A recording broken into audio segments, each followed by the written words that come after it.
सबको जय मसीह की। आज के दिन में प्रभु आप सबको बहुत आशीष दे। और आज का वचन बहुत खास होने वाला है, खास तौर उन लोगों के लिए जो अपने आप को कमज़ोर समझते हैं, जो अपने आप को समझते हैं कि मैं कुछ भी करने के लायक नहीं हूँ, या मेरे साथ ऐसा क्यों होता है। आज का वचन परमेश्वर की ओर से उन्हीं सभी बहन भाइयों के लिए है, हम सब के लिए। हालेलुया, आमीन। मैं विश्वास करती हूँ ये वचन आपके जीवन में एक बड़ी आशीष का कारण ठहरेगा, क्योंकि परमेश्वर का वचन बताता है जहाँ वचन है वहाँ यीशु मसीह है, वहाँ उद्धार है। यदि आप विश्वास करते हैं और इस वचन को हाँ और आमीन करके अपने जीवन में ग्रहण करेंगे, तो मैं यकीन दिला सकती हूँ कि परमेश्वर आपके जीवन में कार्य करेगा। हालेलुया, आमीन। इसी के साथ हम लोग वचन में आगे बढ़ते हैं। हम निकालेंगे परमेश्वर के वचन से यिर्मयाह की पुस्तक 1 और उसका 5वां वचन। और जैसे कि यिर्मयाह की पुस्तक हम लोग जानते हैं पुराने नियम में है। अगर आपको जल्दी से नहीं मिल पाता तो मैं आपके लिए पेज नंबर भी बता सकती हूँ। Page number 888। जी हाँ, परमेश्वर का वचन यिर्मयाह की पुस्तक 1 और उसका 5वां वचन। यहाँ पर यिर्मयाह से परमेश्वर कहता है, परमेश्वर की ओर से यिर्मयाह को एक कॉल आई है। परमेश्वर की कॉल, परमेश्वर उसको अपने कार्य के लिए चुन लिया है। और परमेश्वर का वचन यिर्मयाह से क्या कहता है। यहाँ यिर्मयाह बोलता है, तब यहोवा का वचन मेरे पास पहुँचा, गर्भ में रचने से पहले ही मैंने तुझ पर चित्त लगाया और उत्पन्न होने से पहले ही मैंने तेरा अभिषेक किया है। हालेलुया, आमीन। परमेश्वर आज आपसे और हमसे और सबसे जो परमेश्वर के इस वचन को सुन रहे हैं, देख रहे हैं, उन सबसे कहना चाहता है क्या, कि गर्भ में रचने से पहले मैंने तुझ पर चित्त लगाया। परमेश्वर ने हम सब पर अपना चित्त लगाया है। हम परमेश्वर की संतानें हैं, परमेश्वर की प्रजा हैं, परमेश्वर का निज भाग हैं हम। और वो कहता है, और तेरे उत्पन्न होने से पहले ही मैंने तेरा अभिषेक किया है। तेरा जन्म लेने से पहले ही मैं तेरा अभिषेक कर चुका हूँ, तू मेरा है। ऐसा परमेश्वर हमें विश्वास दिलाते हैं। मैंने तुझे जातियों का भविष्यवक्ता ठहराया है। हालेलुया। तब मैंने कहा, हाय प्रभु यहोवा, देख मैं तो बोलना भी नहीं जानता, क्योंकि लड़का ही हूँ। हालेलुया।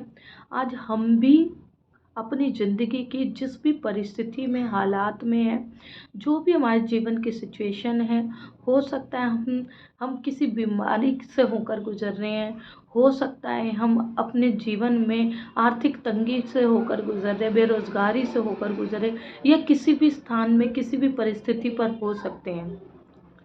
और हम अपने आप को ये सोचते हैं कि परमेश्वर मैं कितना कमज़ोर हूँ, परमेश्वर मेरे जीवन में मेरे बस का कुछ भी नहीं है, मैं कुछ भी नहीं कर पा रहा हूँ, मैं निरर्थक हूँ, मेरे पास कुछ भी करने लायक नहीं है, मैं कैसे करूँगा।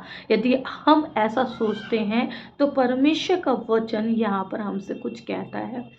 तब मैंने कहा, हाय प्रभु यहोवा, मैं तो बोलना भी नहीं जानता। यहाँ पर यिर्मयाह परमेश्वर से कह रहा है कि परमेश्वर मैं तो सही से बोलना भी नहीं जानता। उसका बोलने का अर्थ क्या है, कि वो किसी के सामने बोल नहीं पाता है, खुलकर नहीं बोल पाता है, खुलकर अपने विचारों को नहीं रख पाता है। हो सकता है आज हम में से भी बहुत से जने ऐसे हों जो अपने मन के भीतर की बातें किसी के आगे खोलकर नहीं बोल सकते हैं। हम किसी को अपना दर्द नहीं बांट सकते हैं, हम किसी से अपने विचारों को व्यक्त नहीं कर पाते हैं, हम यहाँ तक कि परमेश्वर से भी अपने मन की बातों को नहीं बोल पाते। क्यों? क्योंकि हम आत्मिक कमज़ोर हैं। हम अपने जीवन में अपने आप को निराशाजनक पाते हैं, लेकिन परमेश्वर यहाँ पर हमें आश्वासन देता है। और क्या कहता है, परंतु यहोवा ने मुझसे कहा, मत कह कि मैं लड़का हूँ, क्योंकि जिस किसी के पास मैं तुझे भेजूँ वहाँ तू जाएगा। क्या?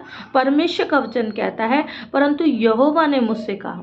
आज परमेश्वर यहोवा आपसे और मुझसे भी यही कह रहे हैं कि मत कह कि मैं लड़का हूँ, मत कहो कि मैं कमज़ोर हूँ, मत कहो कि मैं कुछ नहीं कर सकता, मत कहो कि मेरे बस की कुछ नहीं। परमेश्वर मैं तो कमज़ोर हूँ, मैं तो बीमार हूँ, परमेश्वर मुझे वचन पढ़ना नहीं आता, परमेश्वर मुझे मुझे वचन बांटना नहीं आता। परमेश्वर मैं आपकी अपनी गवाहियों को मैं कैसे दूसरों तक पहुंचाऊं? परमेश्वर मैं तेरी महिमा कैसे करूं?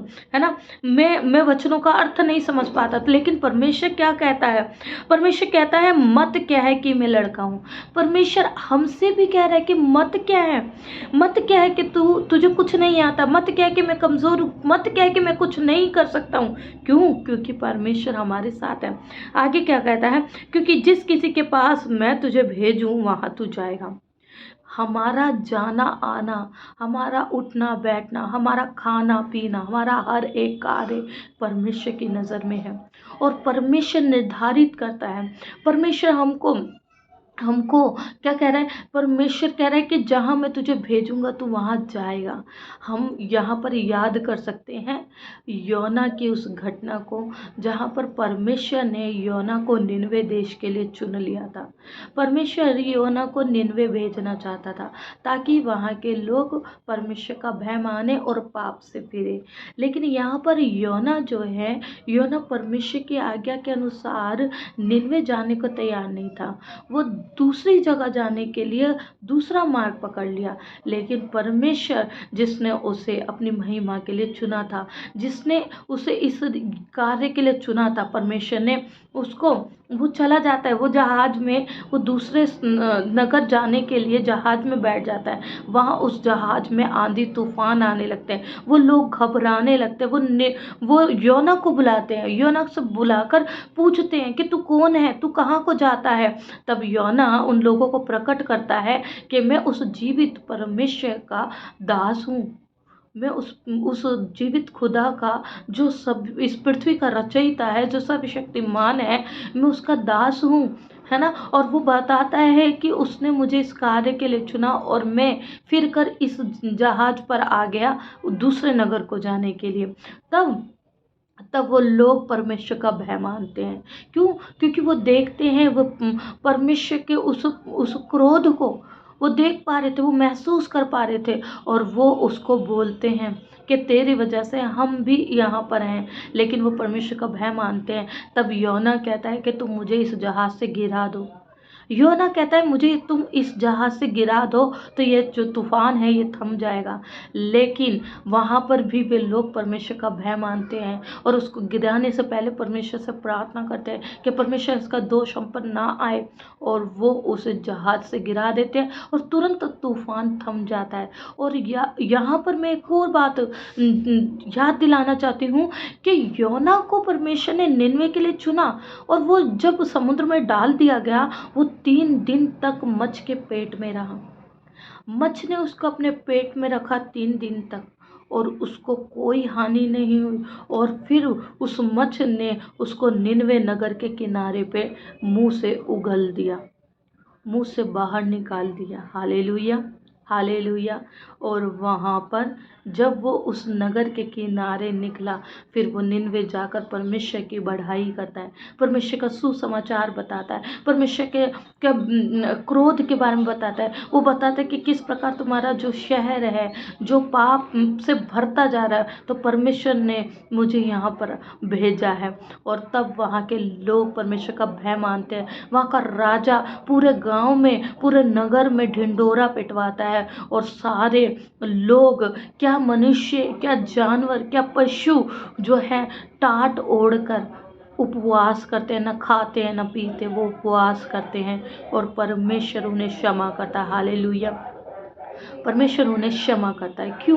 क्योंकि परमेश्वर कहता है कि परमेश्वर की जो योजना है, परमेश्वर अपने योजना के अनुसार अपने बेटे और बेटियों को चुन लेता है। हालेलुया, और वो चुन लेता है और वो उन कामों के लिए हमको स्थिर करता है, जैसे योना को करा। कई बार हम लोग उस स्थान से, उस जगह से, उस कार्य से भाग जाना चाहते हैं। क्यों? क्योंकि वो हमारे मन के मुताबिक नहीं होता।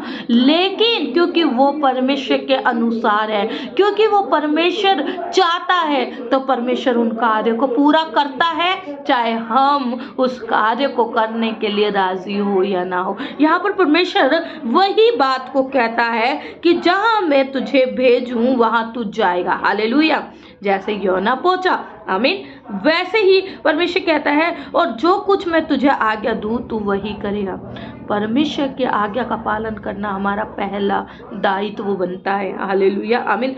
तू उनके मुख को देखकर मत डर। परमेश्वर कह रहा है आज तुम उनको देखकर मत डरो जो तुम पर हावी होते हैं, चाहे वो आपके हालात हैं, आपकी परिस्थितियां कैसी भी हों, चाहे आपकी बीमारियां हैं, चाहे कोई बलवान व्यक्ति है ना, सामर्थी व्यक्ति है, तब भी चाहे दुष्ट आत्माएं ही क्यों ना हो, तुम उनके मुख को देखकर मत डरो, क्योंकि परमेश्वर यहाँ पर कहता है क्योंकि तुझे छुड़ाने के लिए मैं तेरे साथ हूँ। आमीन, हालेलुया।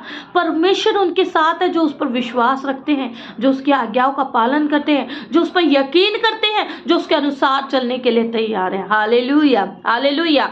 परमेश्वर की बड़ाई हो और परमेश्वर का कोटि कोटि धन्यवाद। परमेश्वर आपके और मेरे, हम सबके साथ है। हालेलुया। क्योंकि तुझे छुड़ाने के लिए मैं तेरे साथ हुई, यहोवा की यही वाणी है। परमेश्वर की यही वाणी है और परमेश्वर कहता है तब यहोवा ने परमेश्वर का वचन कहता है तब यहोवा ने हाथ बढ़ाकर मेरे मुंह को छुआ और यहोवा ने मुझसे कहा देख मैंने अपने वचन तेरे मुंह में डाले हैं। परमेश्वर हमें इस कदर सामर्थी बनाता है, इस कदर अपने कामों के लिए इस्तेमाल करता है। परमेश्वर का सामर्थ्य इतना भरकर हम में हो जाता है। क्यों? क्योंकि वो कहता है देख मैंने अपने वचनों को तेरे मुंह में डाल दिया है। उसने हमें सामर्थी बना दिया है। जब हम विश्वास करते हैं तब वो हमारे कामों को खुद करता है। वो कहता है मैं तुम्हें विश्राम दूंगा, मैं तुम्हारे साथ साथ चलूंगा। Hallelujah, hallelujah. परमेश्वर की बड़ाई हो, धन्यवाद हो खुदा का, वो हमसे इतना प्रेम करता है। धन्यवाद करती हूँ मैं खुदा का। मैं जानती हूँ परमेश्वर आज के इस वचन ने बहुत से बहन भाइयों के जीवन में बड़ा कार्य किया है। मैं जानती हूँ परमेश्वर जितने लोग इस वचन को देख रहे हैं परमेश्वर वो विश्वास करेंगे, वो अपने जीवन में प्रभु उन सभी बातों से छुटकारा पाएंगे खुदा। हाँ पिता परमेश्वर, जो आज उनको बड़ी लगती है, जहाँ वो अपने आप को कमजोर समझते हैं खुदावंत, आज तू वहां पर उनका बल हो गया। प्रभु तू कहता है तू मत डर, केवल विश्वास कर, मैं तेरे साथ हूँ। हाँ पिता तू हमारे साथ है खुदा। मैं तेरा धन्यवाद करती हूँ मेरे परमेश्वर। प्रभु तू कहता है मैं तुझे दृढ़ करूँगा। हाँ प्रभु मैं विश्वास करती हूँ प्रभु तू हमें दृढ़ करेगा मेरे खुदावंद खुदा। पिता परमेश्वर मैं विश्वास करती हूँ मेरे परमेश्वर, तूने कहा मैं अपने दाहिने हाथ से तुम्हें थामे रहूँगा, मैं ना ऊँगूंगा ना मैं सोऊंगा। हाँ प्रभु तू ना सोता है ना ऊँगता है खुदा, तुम्हारी प्रार्थनाओं को हमेशा सुनता है, तुम्हारी प्रार्थनाओं को हमेशा सुनकर उत्तर देता है। हाँ प्रभु तू कहता है केवल विश्वास कर। प्रभु आज हम विश्वास करते हैं, प्रभु आज हम विश्वास करते हैं कि तू हमें दृढ़ कर रहा है। आज हम विश्वास करते हैं प्रभु तू आज हमें छुटकारे के लिए मजबूत बना रहा है। प्रभु अब उन सभी बातों से छुटकारा दिला रहा है मेरे परमेश्वर, तू चंगाइयाँ दिला रहा है मेरे परमेश्वर। मैं तेरा कोटि कोटि धन्यवाद करती हूँ यीशु नासरी के नाम से मांगती हूँ प्रभु, धन्यवाद करती हूँ प्रभु तूने हमारी प्रार्थना को सुना, स्वीकार किया और पूरा किया। यीशु नासरी के नाम से मांगती हूँ, हालेलुया, आमीन। सबको जय मसीह की। मैं विश्वास करती हूँ ये वचन आपके जीवन में कार्य करेगा और यदि आप परमेश्वर के नाम की महिमा के लिए जय मसीह की या प्रेज द लॉर्ड कमेंट करेंगे कुछ भी, तो प्रभु आपको बहुत आशीष देंगे और हमें भी उत्साह होगा कि हम परमेश्वर के नाम की महिमा में जब परमेश्वर के वचन को बांटते हैं तो प्रभु के लोग उस चीज़ के लिए हमारी सहमति देते हैं या हमारे साथ खड़े होते हैं। हमें और अच्छा लगेगा और हम प्रभु में आगे बढ़कर प्रभु की सेवा में और कार्य कर पाएंगे। तो प्रभु आप सबको आशीष दे। जय मसीह की।